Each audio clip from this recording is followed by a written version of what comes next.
It's 2 o'clock in the morning, and it is absolutely pouring. The rain is blinding. A lone figure is standing near the Golden Gate Bridge in San Francisco. Freezing, soaked to the bone. If you looked closely, you'd see his tears blending perfectly with the rain pouring down his face. His pockets are completely empty, not even a single dollar bill. He doesn't have a phone to call anyone, and he doesn't have an apartment to crawl back to. His name is David. He's 28 years old, and just 24 hours ago, this guy was the founder and CEO of a $100 million Silicon Valley tech startup. He was living the high life. A luxury high-rise apartment downtown, a brand new 6-figure Tesla, and Sarah, his beautiful girlfriend who supposedly adored him. He had everything people in this country call the American dream right in the palm of his hand. But in just one day, one single afternoon, it was all gone. Total collapse. He became a bankrupt orphan in his own life.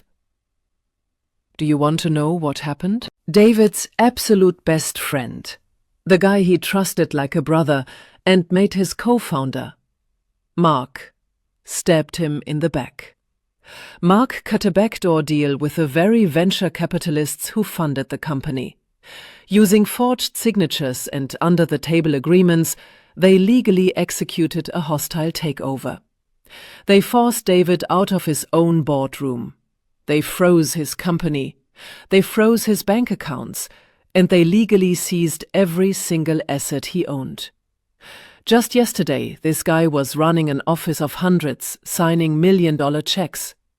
Tonight, in this storm, David had to walk for miles because he didn't even have enough money in his pocket to call an Uber. He finally made it to Sarah's place, broken, just looking for a shoulder to cry on. And Sarah, do you know what she said? She didn't even open the door. She looked at him and said, "I'm sorry, David, but I need financial security. I loved the Silicon Valley CEO, not a bankrupt loser. I can't risk my future with you." Then she slammed the door in his face. It is written in the Bible, a truly epic account of perseverance. In the Old Testament, there is the book of Job. Job was incredibly wealthy. He was a truly righteous man, God-fearing, with a beautiful family of 10 children. He owned thousands of sheep, camels, and oxen. He was known as the greatest and wealthiest man in the East. His life was the ultimate success story. Then came the trial. Satan challenges God, saying, "Job only fears you because you have blessed him. Take it all away, and he will curse you to your face." God allows the test. What followed was a nightmare. In a single day, one afternoon, back-to-back news came. Sabaeans raided his oxen. A massive fire from heaven burned his sheep. Chaldeans stole his camels. Then the final blow. A freak storm struck his oldest son's house, and all 10 of his children were killed instantly.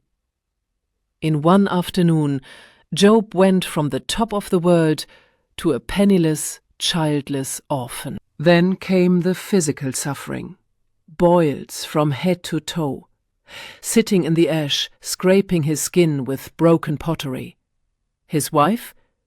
She looks at him in disgust and tells him, "Curse God and die." His best friends? They arrive, accuse him of sin, and tell him, "You must have done something truly terrible, Job, to deserve this punishment." Think about that. His money? Gone. His 10 children? Dead. His health? Destroyed. His wife and friends turned against him. That is the definition of rock bottom. But do you know what Job did? He did not jump. He did not yield to despair, which is exactly what the enemy wanted him to do. He fell to his knees, worshipped God, and uttered those famous, immortal words, "Naked I came from my mother's womb, and naked I shall return. The Lord gave, and the Lord has taken away. May the name of the Lord be praised." That is the original definition of faith and courage. Job told Satan, "You can take my money, you can take my family, you can take my health, but you cannot take my faith." And because he did not break, God blessed Job with double what he had before: a new family, even greater wealth, a long, blessed life. Do you see what this means? It doesn't matter what you have. It doesn't matter who betrays you. You must have one thing: the courage to continue. If you have that God-given courage, nothing can keep you down. You will bounce back. Back to David in the rain near the Golden Gate. He didn't jump. He remembered Job. He didn't yield to despair. He looked up at the dark sky and he laughed. A real lion's laugh. A laugh that came from his soul. Mark took my title. The VCs took my stock. Sarah took her love. But they did not take my mind. They cannot take my hustle. They cannot take my God-given wisdom. He didn't yield. He decided to fight back. He walked into a Starbucks, grabbed his old laptop, started coding artificial intelligence from scratch on the free Wi-Fi. It took years. No VC money, no investors, just him, bootstrapping. Nothing to lose, everything to gain. That is the winning mindset. 3 years.